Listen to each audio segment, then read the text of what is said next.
मिल्दैन मलाई थाहा छैन।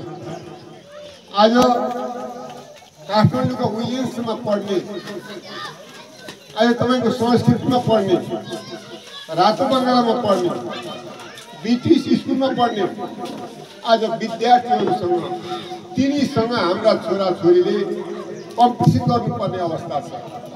त्यहाँको पढाइ र यहाँको पढाइको अन्तर कति हुन सक्ला कल्पना मात्रै गर्नुहोस्। आज 3-4 क्लासको विद्यार्थीले बोलेको इङ्ग्लिस साँच्चै भन्ने पनि मलाई पनि बुझ्न गाह्रो छ। एकातिर हाम्रो अहिले कखडा र बाराखती चिने कि चिनेन बाबुहरूले नानीले भनेर हामीले त्यतातिर हामीले ध्यान दिइरहेको अवस्था छ। त्यसैले म आग्रह गर्न चाहन्छु तपाईँ अभिभावकहरूलाई, राज्यको कमजोरी होला तर तपाईँहरूको के भने हामीले पढाउन सक्यौँ, राम्रो गर्न सके पनि हाम्रा बाबु नानीहरू यहीँ नेपालमै बसेर नेपाल आमाकै सेवा गर्न सक्छन्, यहीँ भित्री नाम कमाउन सक्छन्। हामीले पढाइ बिगार्यौँ भने हाम्रा छोराछोरी फेरि के हुन्छ अरबका के भन्छ अरबमा काम गर्न जाने हुन्छ, आज बाहिर गएर काम गर्न जाने हुन्छन्। तपाईँलाई यो पनि डरलाग्दो कुरा भन्छु, काम गर्न गएका मान्छे सबै फिर्ता भएर पनि आएका छैन। कतिपय बाकसमा लासमा ल्याएर पनि आएको अवस्था छ।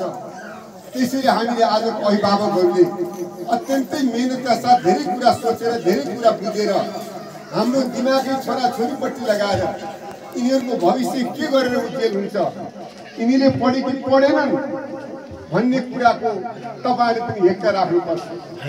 एक दिन तपाईँलाई म भन्न चाहन्छु, अलिकति अप्ठ्यारो कुरो छ यो, तपाईँले बुझ्नु होला मेरो भावना। एक दिन म एउटा स्कुलमा गएको थिएँ, त्यही पढाउने क्रममा एउटा स्कुलमा पुगेको थिएँ। आएर इन्टरभ्यू लगेको थिएँ, 2टा म्याडमहरू थिए, इन्टरभ्यू लगे। इन्टरभ्यू लगिसकेर के कारणले हो मसँग यसो कुरा गर्दाखेरिले भने 100मा 100 नम्बर ल्याए पनि अहिले काम छैन भने, तिनीले भने जसले इन्टरभ्यू गर्दै थिए 100मा 100 नम्बर ल्याए पनि काम छैन भने। अब जुडियो कहाँ भने एक्स्ट्रा एक्टिभिटिजमा जोडियो, अतिरिक्त क्रियाकलापमा गयो। फेरि पढ्दा त पढ्यो, त्यसको नम्बर त 100 ल्यायो, तर अरू कुरा बुझेन भने पनि के भयो फेरि त्यो नम्बरले कम गर्दाखेरि पढाइको साथसाथै एक्स्ट्रा एक्टिभिटिज पनि चाहिने बेला पनि भइसक्यो। त्यसैले म आग्रह गर्न चाहन्छु हजुरहरूलाई, यहाँको गुरुवर्गलाई पनि आग्रह गर्न चाहन्छु, समय अत्यन्तै जुझारु छ, समय अत्यन्तै कठिन परिस्थितिमा छ। आज यी नानीहरूलाई साँच्चीकै पढाउने हो भने काठमाडौँका स्कुलमा पढाउने हो भने 50,000 40 त लगभग, अलिकति राम्रोमा 40, अरूमा त 20-25 होला, अलिकति राम्रोमा 40, कम्तीमा अलिकति राम्रोमा पढाउने भने 40,000 देखि 60,000 को बिचमा पैसा लाग्ने अवस्था छ। त्यो स्थिति छ भने आज हामीले वास्तवमा हाम्रा गुरुहरूबाटै शिक्षा लगेर यिनीहरूले राम्रो गर्न सकुन् भन्ने कुराको हामी ध्यान केन्द्रित गरेका छौँ। म तपाईँलाई निराश पनि बनाउन चाहन्छु। हामीसँग हिजै सुर्खेतमा पढेका साथीहरू डाक्टर पनि भएका थिए, इन्जिनियर पनि भएका छन् त्यही भित्रबाट। हामी राजनीति पनि गरेका केही मान्छेहरू पनि छौँ। सबै कुरा सकिने होइन, तर अभिभावकहरूले आज शिक्षकले कति पढायो बाबु, तिमीले कति पढायो भन्ने कुराको ध्यान दियौँ भने मलाई लाग्छ हाम्रा कारणले पनि हाम्रा बाबुबा नानीहरू यहीँ नेपालमै बसेर नेपालकै आज काम गरेर सबै बाबुआमाको अनुहारमा उज्यालो ल्याउन सक्छन्। त्यसैले मेरो आग्रह छ, अभिभावक र शिक्षक वर्गमा पनि आग्रह छ, यो स्कुलका विद्यार्थीहरूलाई के गरेर यिनको भविष्य राम्रो बनाउने हो त्यसतर्फ तपाईँहरूको महत्त्वपूर्ण भूमिका रहन्छ। त्यो पछिबाट रहने कुराहरू वडाको रहला, गाउँपालिका रहला, प्रदेशको रहला, सङ्घको पनि रहला। म जहाँ जुट्नु पर्ने हो विद्यार्थीका पढाइका लागि, देशका नागरिकहरू देशभित्रै बसुन् भन्नका लागि मैले गर्न सक्ने उपायहरू के छ, म त्यसको लागि सडकदेखि सदनसम्म म आफ्नो कुरा उठाएर केही नभए पनि यही न केही परिवर्तन गर्ने पक्षमा म रात दिन लागिरहने छु भन्ने कुरा म तपाईँहरूको बिचमा आग्रह म तपाईँहरूको अनुरोध पनि गर्न चाहन्छु। आज मलाई उहाँहरूले यहाँ बोलाउनु भएको छ, मैले त्यो मर्का बुझेको छु कि यो स्कुलमा पनि केही न केही सुदर्शन प्राथमिक विद्यालय पनि सांसदलाई बोलाएपछि केही न केही कुरा भइहाल्छ कि, केही नभए एउटा इट्टासम्म थपिनु हुन्छ कि उहाँले केही गरिदिएको भए राम्रो हुन्थ्यो, उहाँलाई पनि बोलाउन त भन्ने कुराले मनमा बोलाएको, नढाँटेर साँच्चीकै सत्य कुरा बोल्ने हो भने केही न केही सहयोग गरिदिएको भए हुन्थ्यो भन्ने उहाँहरूको मनमा बोलाउनु भएको।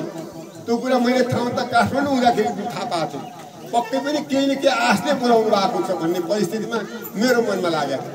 तर अहिले के भन्न चाहन्छु भने म अहिले सांसदसँग पनि वास्तवमा पैसा छैन। हिजो पहिला 10 लाख दिन्थ्यो सांसद हुँदाखेरि 56 तिर, पछिल्लोको 53 रुपियाँ थियो बाँड्ने, अहिले यो उजुर बाजुर गरेर एक पैसा पनि हातमा पार्न नसक्ने अवस्थामा पुर्याइदियो अहिले। साँच्चीकै म यो भइदिए पहिला के गर्थ्यौँ भने यस्तै कार्यक्रममा बोलाउनुहुन्थ्यो, स्कुलमा बोलाउनुहुन्थ्यो, ल तपाईँलाई 10 लाख रुपियाँ दिने गरेर ताली आउँथ्यो। पूजा पाठमा गयो तपाईँलाई 5 लाख रुपियाँ भइगयो भन्थ्यो, तर ताली आउँथ्यो, पछि पैसा मिलाएर दिने व्यवस्था हामीले गर्थ्यौँ। अहिले त्यो बोल्ने कुरो सर्वोच्च अदालतमा उजुरी छ, पैसा सरकारले दिएको छैन। पैसा हातमा नभएपछि बोल्नु हुँदैन भन्ने कुरा मलाई राम्रोसँग याद छ। फेरि मेरो त्यतापट्टि मलाई ध्यान छ। तर म तपाईँहरूलाई के भन्छु भने म हेड सरलाई पनि भन्न चाहन्छु, एक स्टाफलाई, तपाईँले कहाँ हाल्न मिल्ने हो निवेदनहरू? तपाईँको के भने शिक्षा निर्देशनालयमा मिल्ने हो कि तपाईँको प्रदेशमा मिल्ने हो कि तपाईँहरूले सङ्घमा मिल्ने हो? तपाईँले दिल खोलेर राम्रोसँग प्रपोजल बनाएर त्यो ठाउँमा फर्म तपाईँले भर्नुहोस्। त्यो फर्म बोकाएर छान्ने बेलामा अलि राम्रैसँग भरेर बुझाइदिनु होला। म कुनै पनि हालतमा तपाईँहरूले माग गरेको कुरालाई आज मैले सुदर्शन प्राविको अवस्थालाई हेरेर मैले यहाँलाई 1 नम्बरमा जोड गर्नेछु भन्ने कुरा पनि म तपाईँहरूको बिचमा राख्न चाहन्छु। आज धेरै ठाउँमा निवेदन हाल्ने ठाउँहरू छ, तपाईँहरू हाल्नुहोस्। मैले सङ्घमा थाहा पाएँ, मैले पहिले लग्यो कहीँ थाहा पाइहालेँ भने म त्यसलाई लिएर आएर तपाईँहरूकै पोल्टमा हालिदिने काम पनि म गर्नेछु। त्यसमा पनि मलाई कुनै हिचकिचाहट, मलाई कुनै दुविधा छैन। जे आस्ते बोलाउनु भएको मैले राम्रैसँग बुझाएको छु, तर मैले नबुझेको चाहिँ गर्नुपर्ने परिस्थिति मेरो तयार भइरहेको छ हातमा पैसा नभएका कारणले। त्यसैले मेरो मन, मेरो चित्त, मेरो दिल तपाईँहरूसँगै रहनेछ र यो विद्यालयलाई केही न केही गर्नुपर्छ, कुनै पनि अवस्थामा केही न केही गर्नुपर्छ भन्ने मेरो मनभित्र लागेको छ। त्यो अरू कुरासँग के भने म अलिकति भगवान मान्ने पनि हुँ। खानी भन्दा बित्तिकै पुजारी नै हो, त्यो सुर्खेतको केही कुरा भएन। त्यसैले के भने म सबै भरोसाहरू भगवानसँग छोड्दै भगवानले पनि तपाईँहरूलाई सहयोग, विद्यालयलाई छिटोभन्दा छिटो सहयोग गर्ने परिस्थिति मेरो हातबाट एउटा मात्रै केही भयो भने पनि म यहाँ गरिदिनेछु भन्ने कुरा म तपाईँहरूका बिचमा पनि म राख्न चाहन्छु। अस्ति तल माध्यमिक विद्यालय नै बोलाउनु भयो, धेरै कुरा भन्नुभएको छैन उहाँले सजिलो कुरा भन्नुभएको। यहाँको अवस्था देखेर मैले यो पैसाको कुरा गरेँ।